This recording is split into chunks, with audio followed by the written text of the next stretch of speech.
Looking for some new art inspired by the national parks? Then be sure to check out our online store, The Gaze Shop. This season, as we explore the landscapes of Olympic National Park, Mount Rainier National Park, Carlsbad Cavern National Park, and Guadalupe Mountains National Park, we've got some new items and designs coming your way. Introducing our Olympic National Park and Mount Rainier National Park posters. These 12 by 18 posters make a great addition to any home or office, or a great gift for any lover of the national parks, even if that national parks lover is you. Whether it's art for your wall or a sticker for your water bottle, you're sure to find something that sparks your love of the outdoors. Visit shop.gazeatthenationalparks.com to bring some of the national parks home with you.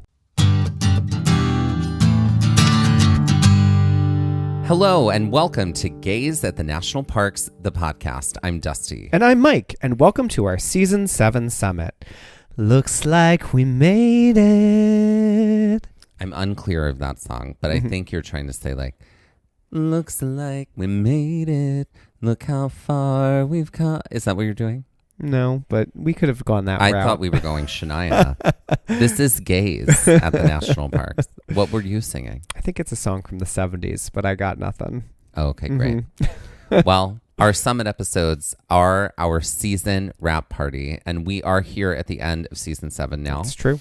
And it is our way of encompassing all the parks we visited throughout this season and viewing them through all the different lenses to investigate them a little bit deeper. These Summit episodes allow us to look at the parks from the season by examining the visitor experience, the history, the environment and wildlife, and on a much grander scale, the hiking and experiences within the parks. Each episode is sort of like a category of Trivial Pursuit. If you've listened to the show for long enough, you know that games and trivia are sort of our jam.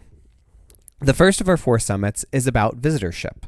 For any visitor to the national parks, the visitor experience is an important one, and depending on the visitor, can be quite varied.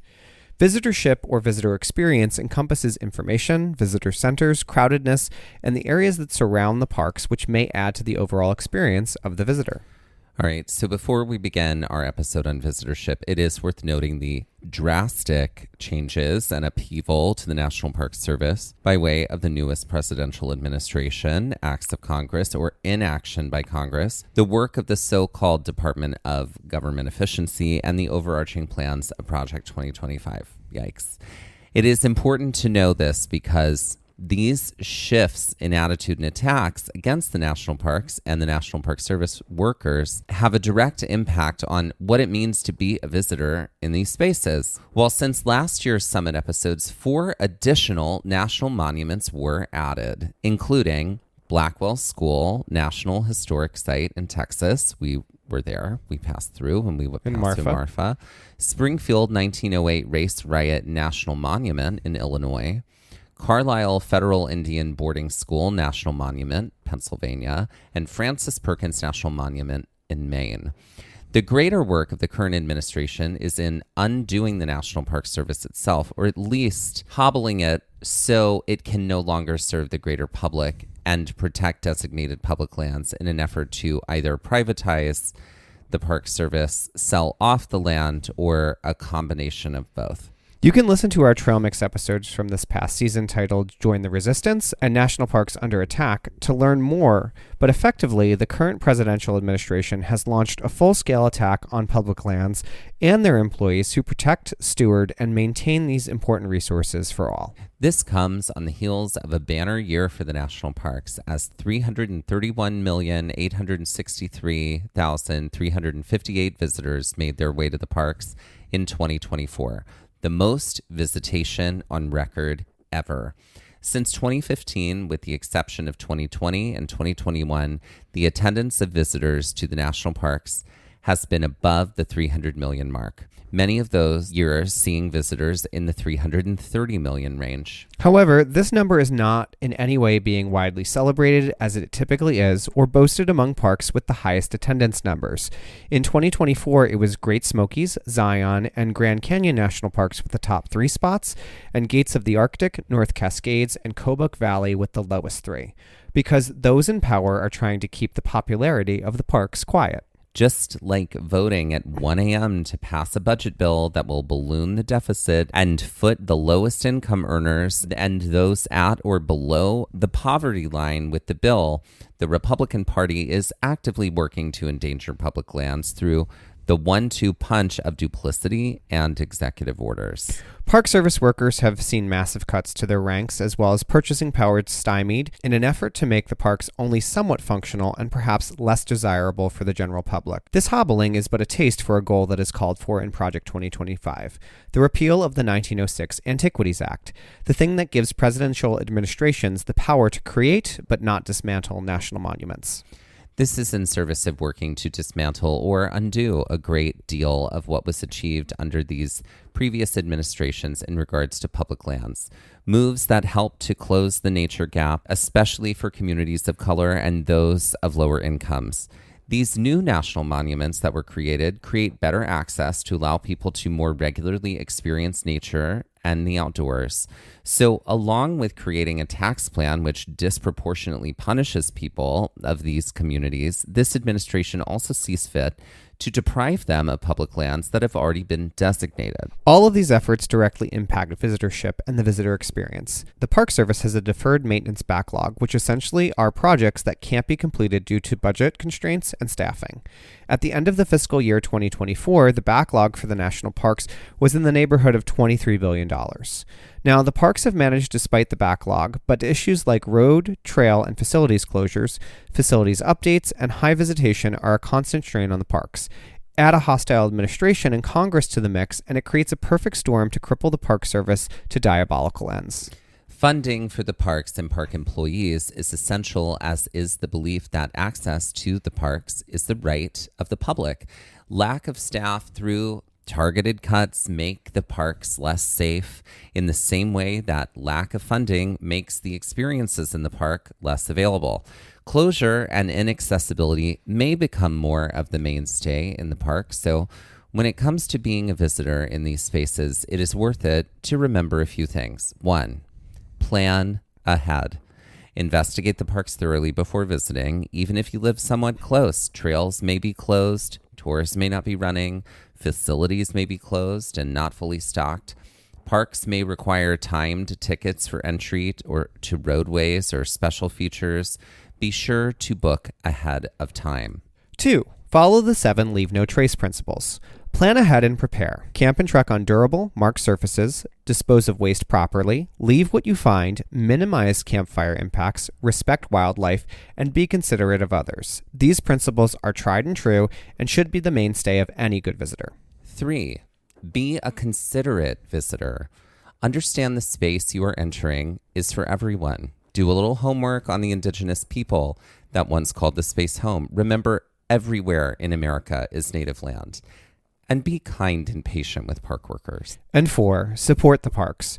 Write, call, and email your representative in Congress. Put pressure on elected officials to uphold the laws of the land and to not kowtow to wannabe kings or sign our rights away. Donate when and if you can.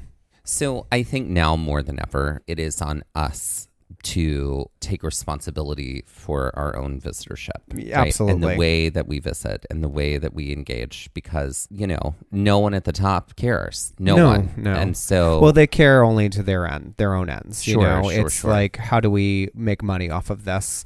By selling land or by hobbling the Park Service so it needs to be privatized. God, I just love products. Products, right? Horrible. Yep. So, it's so important that right now that we're incredibly intentional about the way that we engage. Absolutely. And that is something we have in our control at all times. And while that may feel very powerless, that can be very powerful. Right. And so it is important that we recreate incredibly responsibly and are very intentional about exactly how we do it. Hard truths and sadness aside, the title of my memoir, let's jump in and chat about the parks we visited from this past season through the lens of the visitor experience. From the Pacific Northwest and the wonders of Olympic National Park and Mount Rainier National Park, to the quiet desert landscape of Guadalupe Mountains National Park, to the underground experiences in Carlsbad Caverns National Park, there certainly is a lot to know before you take a trip. We would like to acknowledge that while visiting the land also known as Olympic National Park, that we were on the traditional and stolen land of the Lower Elwha, Clallam, Jamestown Scolum, Port Gamble Scolum, Skokomish, Quinault, Ho, Coolite, and Makah people. Originally established in 1909 when Teddy Roosevelt used the Antiquities Act to designate part of the Olympic National Forest Reserve, the Mount Olympus National Monument, it was designated a national park in 1938 by FDR. In 1976, it became an International Biosphere Reserve, and in 1981, it was designated a World Heritage Site. At nearly 1 million acres, the park has 73 miles of coastline and is one of the largest wilderness areas within the contiguous United States, with 95% of the park being designated as wilderness. The park has 3,000 miles of rivers that include 32 named glaciers. Olympic National Park has 14 developed campgrounds, 660 miles of trail, and 171 miles of road. While we didn't camp anywhere in Olympic, this is something that we would definitely want to do when we go back. We certainly hiked our fair share of trails and drove all over the place within the park. One thing you'll hear us talk about in any of our episodes about Olympic National Park is how much driving is involved. That's because the park is gigantic. See the almost 1 million acres comment from earlier? The other thing that makes driving lengthy within the park is that no roads bisect the peninsula or the park. It's a lot of driving around to get to the next town or the next hiking destination. Olympic National Park saw 3,717,267 visits in 2024, which makes it the 8th most visited park of last year. This is also quite a jump from the 2.9 million visitors in 2023. Damn, that is quite a bump. And in the last calendar year, 25,000 visitors attended ranger-led interpretation programs. 15,000 junior rangers passed through, and there were 569,000 and change contacts at visitor centers and ranger stations in 2024. It's almost like park visitors are interested in the park they're visiting and getting information from an extremely informed entity. Weird. I know, right? While Olympic has small towns that surround the peninsula, the easiest, biggest cities to access the park from would be Seattle or Olympia, Washington. From Olympia, depending on where you're driving, it could take you anywhere from 1 to 3 hours to reach your destination. And from Seattle, it could take you between 2.5 and 4 hours. The small towns on the edges of the park that are closest to hikes and things to do are Port Angeles, which is to the north, and Forks, which is to the west. And if you stay in Forks, you can get excited about some vampire fiction, as it is the town in which the Twilight series is set. Well, there are no ticketed entries like there are in other parks. If you plan on going to Cape Flattery or Shai Beach or any of the areas that are in the northwest corner of the Olympic Peninsula, which are not technically parkland but well worth the visit, you need to obtain a permit. At the time of our trip in 2023 and the time of this recording in 2025, the permit costs $20, although that fee is subject to change. If you visit the adjacent Olympic National Forest, if you have the entry to the national park, it should allow your entry to the national forest. At least that was the case for us when hiking Mount Eleanor. While parts of the park could be for all seasons, most people tend to visit the park in the summer months, which allow for warmer weather and the ability to explore a great deal more of what the park has to offer. Though the spring does bring wildflowers and bird migrations, hello Dusty, for those who might have a special interest in either of those things. While we had a few issues as far as access to parts of the park goes, we could not drive up to Hurricane Ridge as the fire at the visitor center there had closed the parking lot to visitors. The ridge is one of the iconic features and areas of the park, with a winding road that feels akin to going to the Sun Road in Glacier National Park. We made our way up to the ridgeline level by hiking and experiencing the panoramas that way, though this option would not be available for all. Speaking of hiking, the trails were always marked with signage, but blazes or cairns weren't necessarily sites we saw within the park. That being said, the trails were relatively easy to follow through the footfall that continued to cut the path over time. Of the sections of park, one we didn't get an opportunity to do was Soul Duck, so this is going to be on another journey back. The park's diversity makes it one that is an incredible feast for the eyes and imagination, while the driving is long throughout the park, it is through picturesque forest or in sight of coastlines and sounds. Much of the park is accessed through hiking, but if that isn't for you or it is unavailable, the drive to Hurricane Ridge is well worth the adventure. We were able to visit the 2 active visitor centers, the one in Port Angeles and the visitor center in the Hoh Rainforest. Each of these was well staffed and offered a great experience to those interested in learning more about the park and the hikes that were available. The size of Olympic may seem daunting, but the rangers in the visitor center definitely helped to make this behemoth digestible, if not more understandable. I loved Olympic. It's one of my favorites. I mean, I think it is my favorite park for vegetation. Oh, for yeah. Sure. Well, for sure. I think ferns you everywhere, moss everywhere. Got your green dose there. Oh, I do. Yeah, I want to live in that. You want that 1,000 years of time all the happening time. All the time for you. Yeah. Olympic, this is my second visit. And so a lot of the experiences in driving to Hurricane Ridge happened for me on my first time there. And a lot of what we did in the park was a retrace of some of the things I did, right down to our very first hike in the park, which was Staircase and Shady Lane, which was funny to me. Both experiences were wonderful, even though we were there in the summer months, and I was there in the summer as well. I think I was there in August and we were there in June. I never felt like the park was incredibly crowded. I think it's the size. Yes, 8th most visited park, but I think the size of the park allows it to be very digestible and viewable without feeling like you're running into a million people. Agreed. Our next park is Mount Rainier National Park. We would like to acknowledge that while visiting the land, also known as Mount Rainier National Park, that we were on the traditional and stolen lands of the Cowlitz, Muckleshoot, Nisqually, Puyallup, Squaxin Island, Yakima, and Coast Salish people. Mount Rainier became a national park in 1899 after a 9-year gap between parks being established. The park is defined by its volcano, which is 14,410 feet tall. That's right. Just like Mount Doom, this baby is forging one rings right and left. But in actuality, the volcano hasn't erupted for 1,000 years. You can hear more about the volcanoes of the Pacific Northwest, including Mount Rainier, in our trail mix Ring of Fire from earlier this season. But while Rainier is an active volcano, the park also contains 28 major glaciers. It's sort of like that poem by Robert Frost, Fire and Ice. Some say the world will end in fire, some say in ice. From what I've tasted of desire, I hold with those who favor fire. But if I had to perish twice, I think I know enough of hate to say that for destruction, ice is also great and would suffice. So where do you stand on that one? Are you a fire girl or an ice girl? I think... I mean, it's going to be fire because we're just burning things up left and right. I do think it would be fire. Probably. If we're talking about ending, I do think it'll end in fire. No, yeah. I think like freezing over right now would help things. Yeah. So that's where I'm going to be. Okay, so all of this to say, the park is 369 square miles and includes 260 miles of hiking trails, 147 miles of road, 3 accessible campgrounds, 5 visitor centers, and a partridge and a pear tree. And one of these visitor centers is located in Ashford, not in the park proper.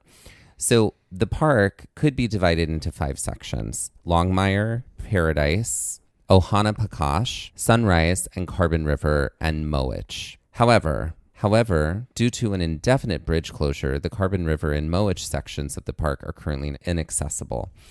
The most popular sections of Mount Rainier National Park tend to be Sunrise and Paradise, of which we've only been to Paradise. That is, until this coming summer. That's right, when we'll tackle the mountain yet again. Well, metaphorically speaking. Though we thought of tackling half the mountain on our last trip. The park is one where timed entry is required for access to the road for the Sunrise corridor of the park. This is something to look into for anyone planning to visit this section. That being said, while the Paradise section does not have timed entry, the parking lots do fill fast. Mount Rainier had a healthy amount of visitors in 2024 with 2.49 million, which was higher than many years before, but not nearly as high as 2023 with 2.52 million. Considering that Olympic was the 8th most visited park in 2024 and North Cascades was the 2nd least visited, it means that Mount Rainier is the middle child of the 3 as far as attendance goes, though it edges much closer to Olympic than Cascades. Because of the small scale of the park, a lot of the popular day use trails located both in Paradise and Sunrise, the park feels bustling. I never felt like there were too many people about, but there was way more of a presence here in Mount Rainier than in Olympic National Park. And while we can't speak to the entirety of the park, the sections that we saw in Paradise did offer some trails that were paved and more accessible, though they were not exclusively paved and often changed grade quite often. A great accessibility guide to the park is available on the park's website and details everything from trails to lodging and how to make the most of the accessibility features therein. And if getting on the trail isn't a possibility, the drive into the park and watching the volcano as it appears and disappears behind the tall trees of the winding park road is really an exceptional scenic drive. The towns that are closest to the park are Ashford and Packwood, as the closest city is, again, Seattle. From Seattle, it is a little over 2 hours to get to the park, depending on where exactly you're going. This could still make for a great day trip. And from Rainier, a lot of other great natural spaces are nearby, including Mount St. Helens, Mount Adams, and the Gifford-Pinchot National Forest. Olympic and North Cascades National Parks are also not too far, but definitely a further drive than Seattle. When it came to exploring the park, the trails were clearly demarcated. Like Olympic, there weren't blazes or cairns, but there was signage at the trailheads and signs along the trail to mark the way. Had we hiked to Camp Muir, the halfway point to the summit on the Paradise side, that may have been less of the case. The great thing about hiking in Paradise is that many, though not all of the trails, leave from the visitor center area. This gives you a lot of options as a hiker depending on how strenuous you would like the hike to be and how much time you might have. There are other hikes that leave from the park road or that have small parking lots just off the road, and we do mean small. And if you're visiting the Paradise section of the park, the visitor center and lodge are wonderful ways to experience even more of the park and its history. The lodge and some of the outer buildings are well preserved and really show the extreme weather that pummels the park in the winter months. Well, I think something to also remember is that you're going to get snow no matter the time of year at Rainier. Yeah, well, Mostly. there'll be snow on the trails potentially, but it may not be falling from the sky, but there will still be some snow about. Snowpack somewhere. Yes, yeah, not as much as there used to once be. But I know. Yeah, wildflowers also are a big part of the Rainier experience. You got to time that just right, though. We did see some when we were there in early July, late June, but we did not get the full wildflower experience that I think is something that people world over come to see at Rainier. Yeah.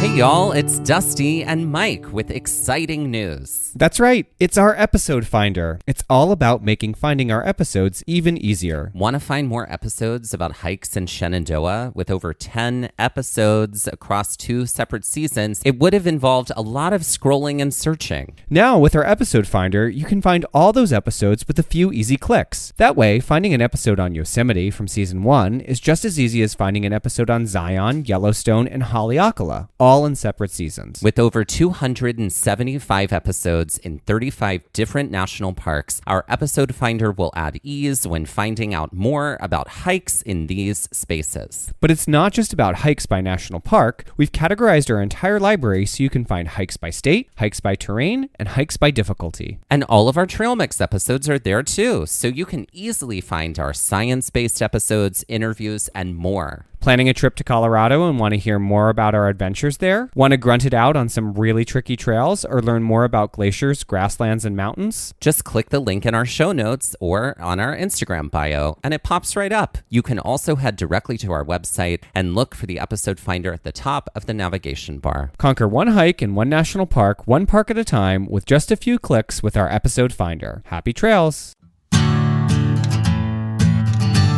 After spending some time in the Pacific Northwest for more than half the season, it's time to turn our attention to 2 very adjacent parks, Guadalupe Mountains and Carlsbad Caverns. We would like to acknowledge that while visiting the land also known as Guadalupe Mountains National Park, that we are on the traditional and stolen land of the Mescalero Apache and the Lipan Apache.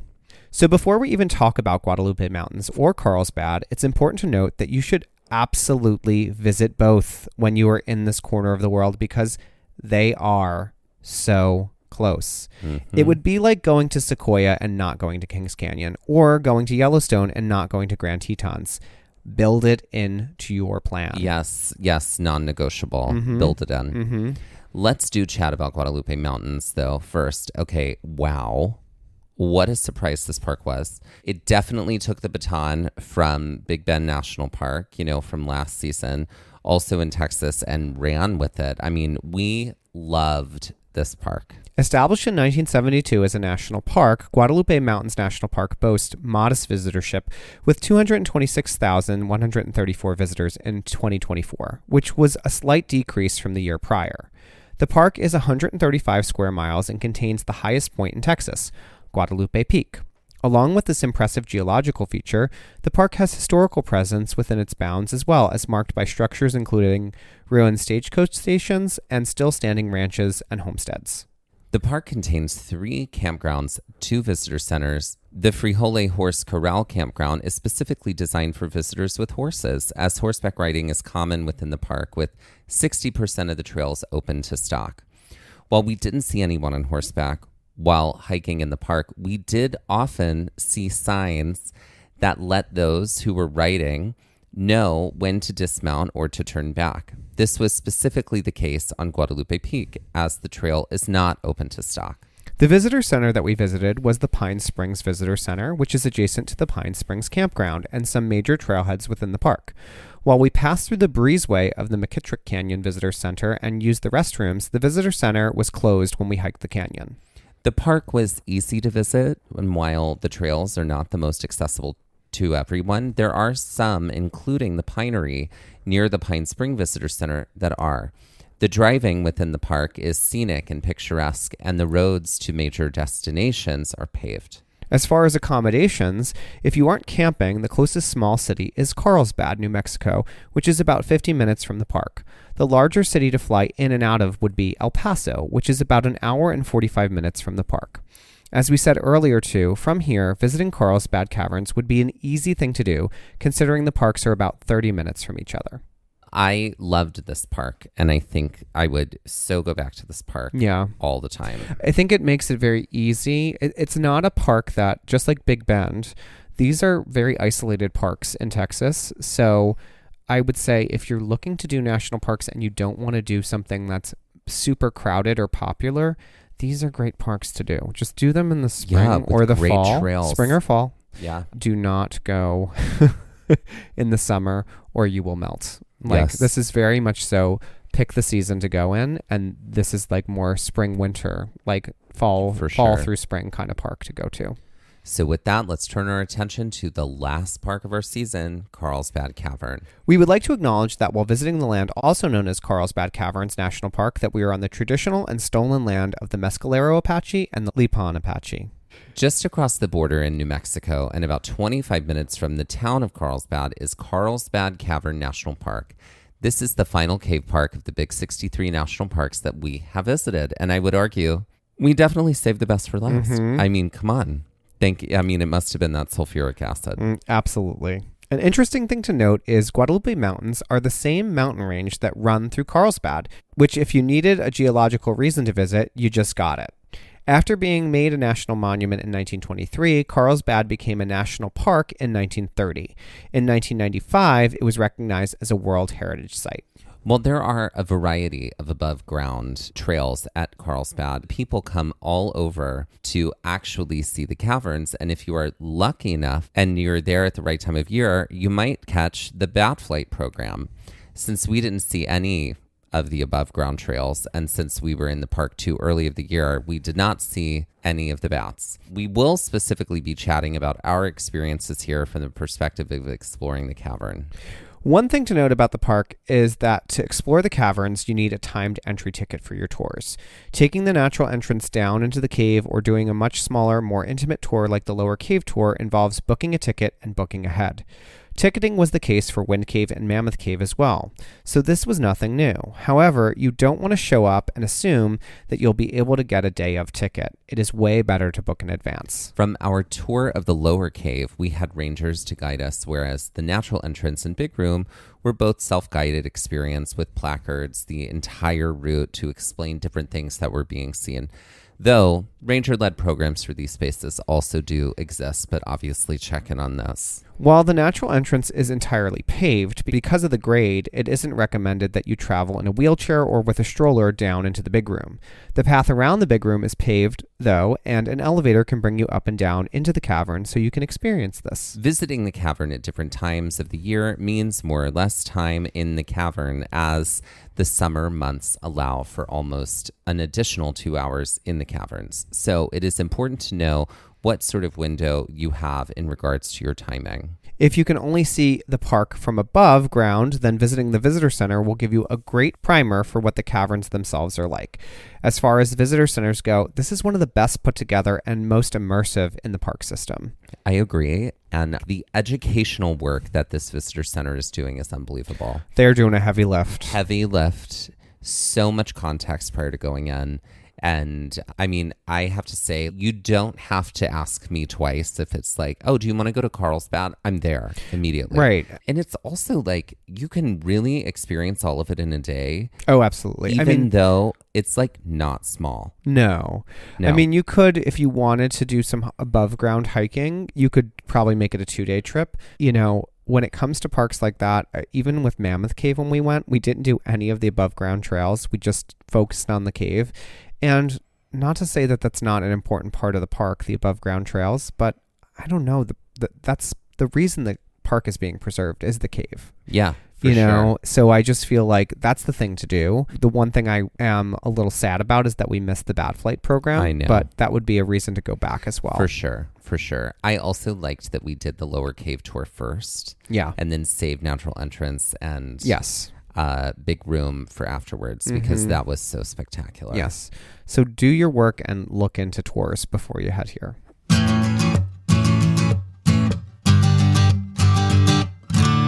And as we always do with our Summit episodes, let's end this episode with a drag queen and a game. All right. So obviously this comes from our Extensive. tradition of we've done it since the beginning, Drag Corner, and also ending with Jeopardy style trivia. But ladies and gentlemen, please welcome to the stage Bitsy Ann Pieces. I'm going to need you to take that more southern, please. Thank you. I was going to say that I need to offer it as Bitsy Ann Pieces. Bitsy Ann. Bitsy Ann. Oh, it's got like a hyphen. Bitsy Ann Pieces. Bitsy Ann Pieces. I like that. Yeah. Mm-hmm. Yeah. I mean, I've said this before, but my stepmother has an aunt named Aunt Bit. That's her name. Aunt Bit. Aunt Bit. Bit is her name. But is it Bet? But said like Bit? No. B-I-T. Her name is Bit. She goes by Bit. So, okay, great. Who is Bitsy Ann Pieces? Well, Bitsy Ann Pieces, I think, she's a clue queen. She's like a puzzler. She's taking little things and putting them together. And she's figuring out how to put like things together that are going to make sense for her on her journey. Okay, so pause, because I have to add to this right now. Because I think this really relates to her fashion. Because I think she is like, I'm going to collect this little piece of fabric from here, these cute little things, and then makes these gorgeous couture pieces that are all handmade, that are made from bits and pieces. So is she sort of like the magpie of drag queens? A little bit. Like she's going to take like all these different things and she's going to turn them into like just this gorgeous, you know, look that's been made from, you know, just garbage and things that she's found. Sorry, from what? Trash and things that she's found. And she turns it into a glorious look. You know what I'm saying? I do. I appreciate that. I think that's absolutely true. I think her merch isn't merch. It's a giveaway. And she showers the audience with Reese's Pieces at the end. I mean, that has to be her sponsor, right? Reese's Pieces, for sure. I got into an argument last night with a group of gays about the pronunciation of that. People who say Reese's Pieces, and I'm like, sorry. Reese's Feces over here. Reese's Feces is more like it, right? I'm just like, no, that's wrong. I mean, I get Pieces. People, you know, have their way of saying things, or whatever, but I'm just like, but it was wrong. But that's wrong. Yeah. That's wrong. It is Reese's Pieces, right. Which should now inform you how a Reese's peanut butter cup is pronounced, and it is Reese's, not Reese's. Reese's. Do you want to get some Reese's Pieces? And if you're going to be like really, horrifying, you could say Reese's Pieces, which I think is... That's terrorism. I'm is like, what that is. That's homophobia. It's verbal terrorism. So yeah, that's what I think. And I think she's like, What's she singing? Coat of Many Colors. Okay, great. Yeah. Perfect. That's what I think she's doing. Of course she is. Yeah. So, ladies and gentlemen, please welcome to the stage, Bitsy and Pisces. All right, so now we're going to end with a game. Right. And since this episode is on visitorship, you've created a game. Yeah, so since this episode's on visitorship, it's sort of like the entertainment category of Trivial Pursuit. To that the pink end, category. The pink. To that end, let's play a little game to finish off the episode. This game is called Season 7 Parks Before and After. This category will use the parks we visited from Season 7 and some entertainment blended clues to have you craft the perfect answer. Are you ready? I am ready. For the record, pink was where I always succeeded and still succeed in Trivial Pursuit. They did say if you watched Pop Culture Jeopardy on Prime, It's like that the pink is made wedge. for the people who Our pink wedge people. pink wedge folks. Great. Pink wedge folks. Okay. I want like a t-shirt that's just the pink wedge now. Great. Oh, I need that. Great. Okay, great. For 100, this prominent, lush, and incredibly ferny section of Olympic National Park, with this 1994 film starring Tom Hanks and Sally Fields following a singular character's journey from a boy with a disability to a college football star to a Vietnam vet to a man who ran across America and back. What is Ho Rainforest Gump? Correct. For 200, this 2010 heavily CGI-laden film that adopts a classic novel about a girl who follows a white rabbit into a magical land with this expansive route that circles the base of the most prominent mountain for miles around and namesake of this national park. So you're referencing Mount Rainier, and it's what is Alice in Wonderland Trail? That's correct. For 300, the opening song of the Rolling Stones' 1968 album, Beggars and Banquets, which repeatedly states, "Pleased to meet you, I hope you guess my name," and might be another way to describe having remorse for Satan, with this Guadalupe Mountains hike that takes you through a wash, up a pour-over, and into a narrow and short slot canyon. Is it like I'm sorry, the devil, or something like that? I'm sorry, devil. What the full answer would be. I don't know what the first section of the answer would be, but it's referencing Devil's Hall. Is it like I'm sorry, Devil's Hall? What is sympathy for the Devil's Hall? Okay, there we go. But you almost got there. Getting there. That was a good synonymous answer. For 400, this 1973 song by Paul Simon, which starts with the lyrics, "When I was a little boy, when I was just a boy, and the devil would call my name. When I was just a boy, I'd say, now who do you think you're fooling when I was just a boy?" With this prominent feature of the Big Room in Carlsbad Caverns, and is also the name of a 1980s set jukebox musical.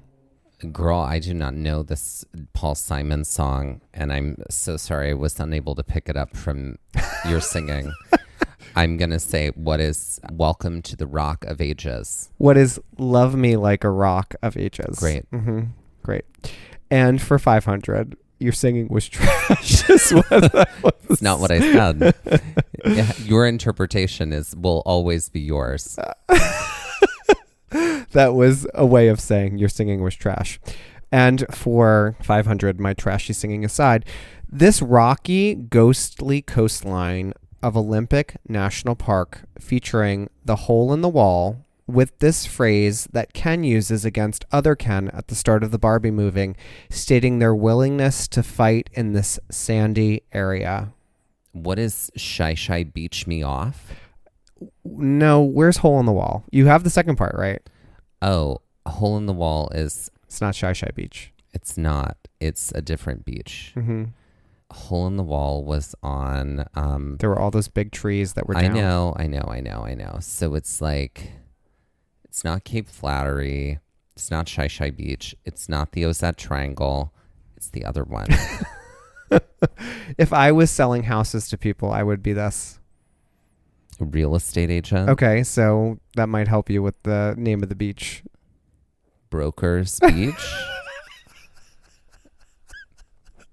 Escrow Beach. What is Rialto Beach me off? Rialto. Yeah, I was trying to get you to get real. A Rialto. Rialto. Your Honor, she's stupid. That clue took me further away from the answer. I have to say. I appreciate your concerned generosity. But it was shit. But like you're singing. It was shit. Great.